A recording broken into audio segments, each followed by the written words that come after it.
तो hello everyone. आप सभी का स्वागत है हमारी एक और डेरिवेटिव सीरीज की वीडियो में।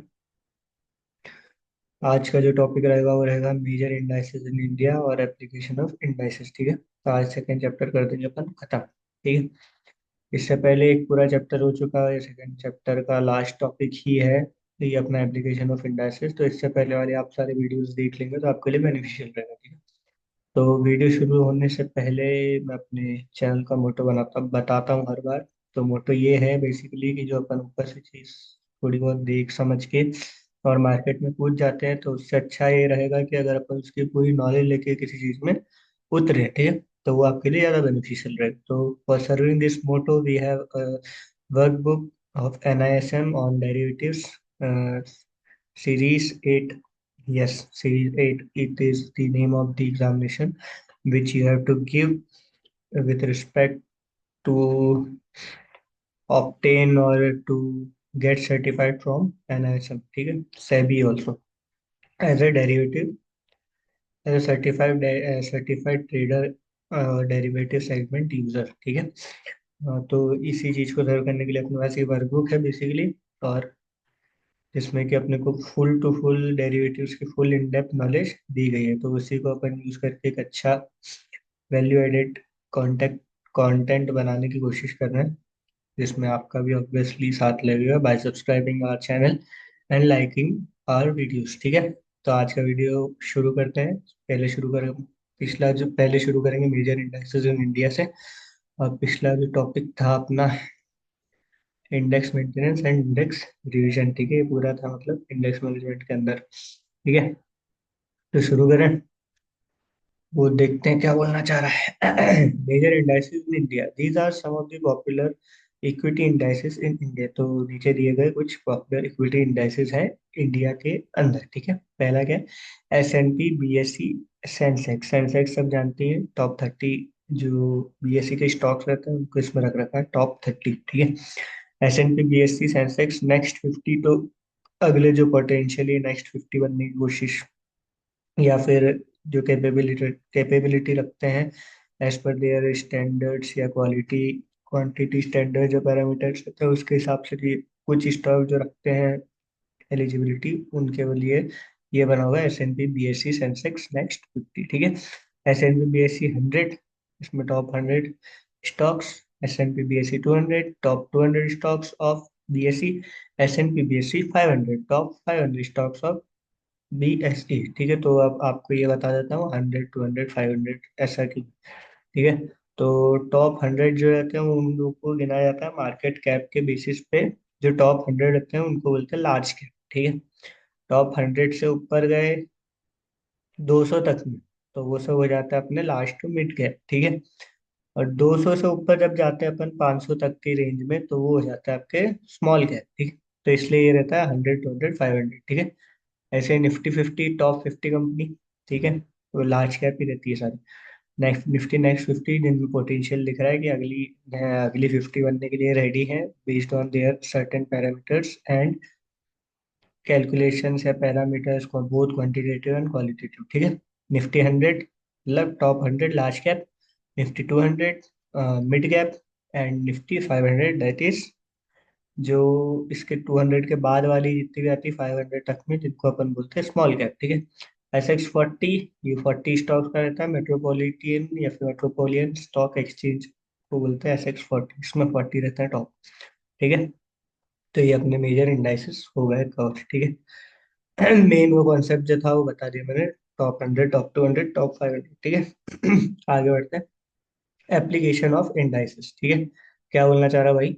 Traditionally indices were used as a measure to understand the overall direction of the stock market। तो ट्रेडिशनली जो indices वो कैसे यूज किए जाते हैं या जाते आए हैं, जिससे कि अपने को एक पूरी स्टॉक मार्केट की डायरेक्शन पता लग जाए इंडेक्स को देखकर, इंडेक्स को देखकर। तो ये ट्रेडिशनल यूज था इंडाइसेस का। ठीक है, however a few applications have emerged in the investment field which are explained below। तो इसके बाद में जो कुछ इंडाइसेस के एप्लीकेशंस भी आई मार्केट में, जो कि नीचे बताई गई। ठीक है, तो सबसे पहले क्या है? Index funds. सुनी भी होगी आपने, बट मेरे को लगता है कि बहुत सारों को पता नहीं होगा, सुना भले ही होगा।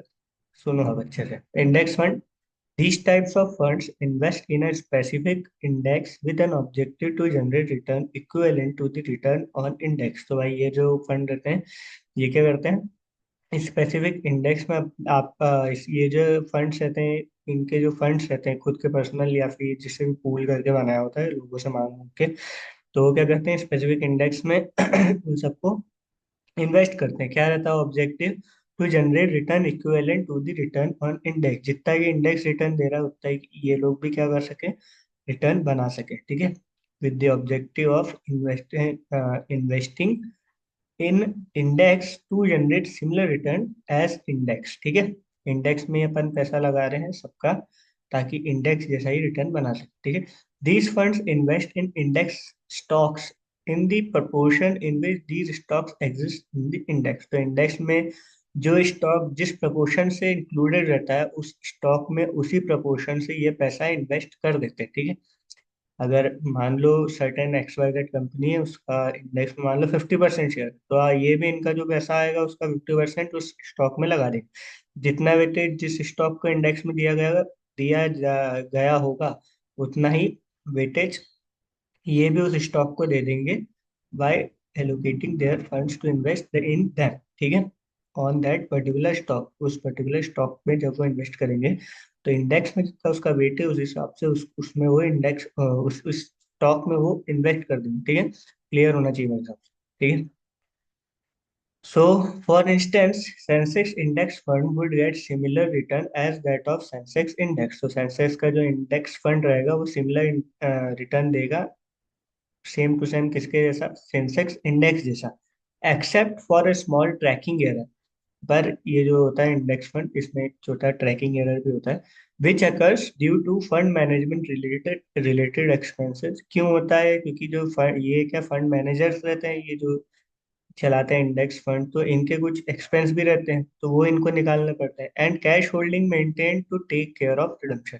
और उसके अलावा भी कोई बंदा आपने दूसरों का पैसा ले रखा है, तो अब वो बंदा मान लो उसको कुछ अर्जेंट में जरूरत पड़ गई और उसने आपसे पैसा वापस मांगा, तो ये क्या करते हैं एक certain proportion of the total capital side में ऐसा कैश रखते हैं कि ताकि ऐसी कोई सिचुएशन आए तो अपन उससे हैंडल करने के लिए उस बंदे को पैसा दे सके। तो पूरा पैसा वो लगा नहीं रहे तो रिटर्न भी पूरा सेम टू सेम आ नहीं पाएगा, समझ लो। तो इस कारण से इसको बोल दिया जाता है जो हल्का सा डेविएशन रहता है इंडेक्स के रिटर्न में और इनके रिटर्न में, उसको क्या बोल दिया जाता है, ट्रैकिंग एरर, ठीक है। आशा करता हूँ समझ गए, सिंपल ये चीज है, ठीक है। Since the Sensex has 30 share, Sensex में 30 शेयर है, पहले बात हो गई अपनी।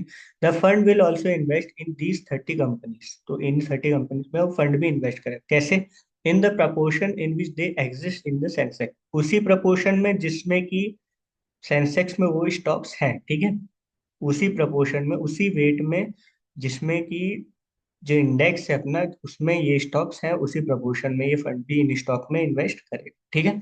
Similarly a Nifty index fund would invest in the 50 component companies of nifty index in the same proportion in which they exist in the nifty index and therefore generate similar returns as that of nifty index। तो Nifty वाले वाले क्या करेंगे, जैसा कि Nifty में जो stocks हैं जैसा उनका वेट है उसी प्रकार से या फिर उसी चीज को फॉलो करते हुए ये अपना जो इसका फंड रहेगा उसमें जो स्टॉक्स रहेंगे निफ्टी वाले ही रहेंगे, उसी वेट में वो लोग इन स्टॉक्स में इन्वेस्ट कर देंगे, ठीक है। Adjusted for tracking error, tracking error वही बोल दिया कि जो इनका मैनेजमेंट रिलेटेड एक्सपेंस निकाल लो और कैश रिलेटेड जो इनने रख रखा है, कैश होल्डिंग जो रख रखी है वो निकाल लो, तो फिर जो रिटर्न बनेगा हल्का सा ऊपर नीचे वो बन जाएगा और दे देंगे आपको, ठीक है। तो इंडेक्स फंड होता है ये, ठीक है। इंडेक्स के जैसा ही सिमिलर रिटर्न निकालना है तो इंडेक्स में जो स्टॉक्स हैं उनका जो वेट्स है उनमें ये पैसा लगा देते हैं इनका फंड बना के, ठीक है, और रिटर्न बना के अपने को देते हैं, ठीक है, सिंपल सा। कोई दिक्कत परेशानी हो तो you can comment freely, we will answer your comments, ठीक है। अगला क्या प्रोडक्ट है, इंडेक्स डेरिवेटिव्स, ठीक है। Index derivatives are derivative contracts which have the index as the underlying asset. तो भाई पहला चैप्टर जो अपन ने पढ़ा था उसमें पढ़ लिया था अंडरलाइंग और डेरिवेटिव में क्या डिफरेंस होता है। तो इंडेक्स डेरिवेटिव जो रहते हैं वो डेरिवेटिव कॉन्ट्रैक्ट होते हैं जिनका की अंडरलाइंग क्या होता है, इंडेक्स खुद, ठीक है। Now, index option and index futures are the most popular derivative contracts worldwide. तो इंडेक्स ऑप्शन और जो इंडेक्स फ्यूचर्स हैं वो जो है सबसे ज्यादा पॉपुलर डेरिवेटिव कॉन्ट्रैक्ट हैं पूरे विश्व में, वर्ल्ड वाइड, ठीक है। Index derivatives are useful as a tool to hedge against the market risk. तो इंडेक्स डेरिवेटिव जो रहते हैं वो यूजफुल होते हैं अगेंस्ट दी, जो मार्केट रिस्क रहता है अपना उसके अगेंस्ट हेज करने में, ठीक है। रिस्क भी दो टाइप के होते हैं, अनसिस्टमेटिक और सिस्टमेटिक, ठीक है। तो मार्केट रिस्क जो रहता है वो सिस्टमेटिक में आता है। ये आगे आएगा तो अपन और अच्छे से पढ़ लेंगे डीपली, अभी के लिए ओवरव्यू रख लो, ठीक है। Now exchange traded fund, ETFs, बहुत अच्छी चीज होती है, इसकी नॉलेज होना बहुत जरूरी है। Exchange traded funds ETFs is basket of securities that trade like individual stocks. तो ये क्या रहता है, ये एक बास्केट बना लिया जिसमें अपन एक टोकरी मान लो, समझ लो, उसमें अपन क्या क्या डिफरेंट टाइप के फ्रूट्स रख दिया तो फ्रूट का बास्केट हो गया। तो इसमें अगर अपन एक बास्केट बनाए उसके अंदर अगर डिफरेंट टाइप ऑफ स्टॉक्स रख दें तो वो क्या हो जाएगा, एक बास्केट ऑफ स्टॉक्स हो जाएगा, ठीक है।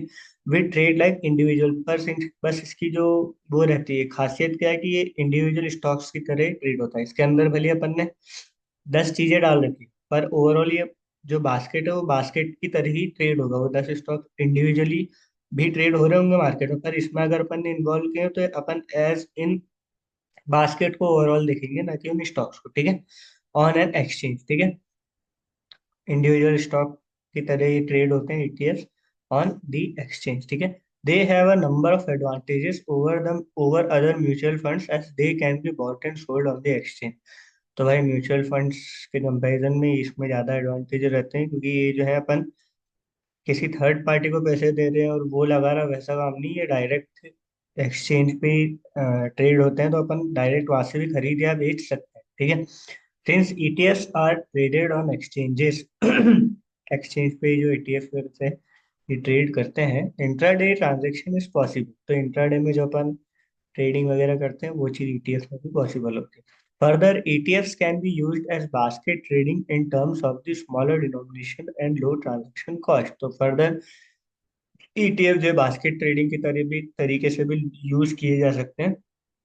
क्यों? क्योंकि इनके जो ओवरऑल वैल्यू होती है वो बहुत कम होती है, डिनोमिनेशन एंड लो ट्रांजेक्शन, इनमें जो ट्रांजेक्शन कॉस्ट है वो लो रहता है। कुल मिला के ये समझो कि ये एक तरीके से इंडेक्स ही है, समझ रहे हो। जैसे इंडेक्स में 50 स्टॉक है, एक ईटीएफ में भी 50, जैसे निफ्टी फिफ्टी का भी ईटीएफ आता है ना, 20 वगैरह सुना होगा आपने। तो उसमें क्या रहता है, जितने स्टॉक्स इसमें अपने निफ्टी में उतने स्टॉक्स ईटीएफ में रहते हैं। अब वो निफ्टी कितना चलता है, 25,000 समथिंग चलता है, और ईटीएफ का आप देखोगे तो 100 100 150 150 हजार हजार रुपए के मिल जाता है। और ये ओवरऑल भी ट्रेड करते रहते हैं, 1000 से आज की रेट में चले गया 120, उसके बाद वापस आ गया 110, तो ऐसे ओवरऑल खुद भी ट्रेड करते रह सकते करते रहते हैं। तो इनको क्या रहता है, अपन इनमें भी डायरेक्टली ट्रेड कर सकते हैं with lesser amount of money as compare to अपना इंडेक्स। और साथ में एडवांटेज अपने को मिल रहा है कि वो जो स्टॉक्स उसमें थे वही के वही है, इसमें भी उतना ही वेट रखना है। वेट तो यार डिफरेंट हो सकता है, बट वही की वही चीज अपने को ईटीएफ के बेस में मिल रही है, ठीक है। सेम टू सेम, बस बास्केट का मतलब वही था कि जिस प्रकार से वो चीज रहती है उस प्रकार से ये चीज रहती है, ठीक है। तो कोई भी दिक्कत आई हो, ट्रांजेक्शन कॉस्ट तो वैसे भी कम लगी रही है, अब निफ्टी उफ्टी में ज्यादा लगती है, डेरिवेटिव के बेस पे काम होता है, इसमें तो इस पे भी काम कर सकते हो आप, तो ये भी चलता है। इसमें उस हिसाब से ट्रांजेक्शन कॉस्ट लगती है, उसमें ज़्यादा लगती है, ठीक है। तो ये था अपना exchange traded fund, application of indices, major indices in India, ठीक है। कहीं पे भी कुछ भी दिक्कत आई हो you can comment below in the comment section, we will answer that. और कुछ भी दिक्कत आई हो तो बता सकते हो, ठीक है। प्रीवियस वीडियोस देख लेना। आज की वीडियो में तो इतना ही है, मिलते हैं नेक्स्ट वीडियो में। तब तक के लिए अपना रखो ध्यान, चैनल को करो सब्सक्राइब, वीडियो को करो लाइक, ठीक है। अब थर्ड चैप्टर चालू होगा, ठीक है। मिलते हैं, थैंक यू।